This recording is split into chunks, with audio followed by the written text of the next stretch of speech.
Sir, bariatric surgery તો મને બહુ મોંઘી લાગે છે. એના કરતા વજન ઘટાડવાના ઇન્જેક્શન અથવા તો દવા લઈ લઉં તો?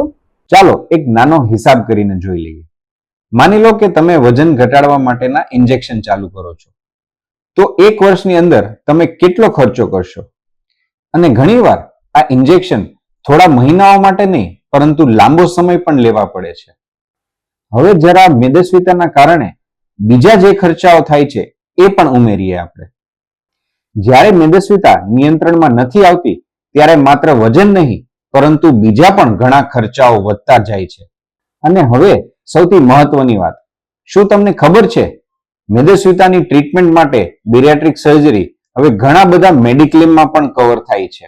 એટલે જે સર્જરી તમને મોંઘી લાગતી હતી, વાસ્તવિકમાં એનો ખર્ચો ઘણો ઓછો થઈ શકે છે. એટલે હવે પ્રશ્ન એ નથી કે બેરિયાટ્રિક સર્જરી મોંઘી છે કે નહીં. પ્રશ્ન એ છે કે મેદસ્વીતાની કિંમત તમે હજી કેટલા વર્ષો સુધી ચૂકવતા રહેશો. એટલે માત્ર ખર્ચ નહીં, પરંતુ જીવનભરનો ફાયદો વિચારો. Thank you.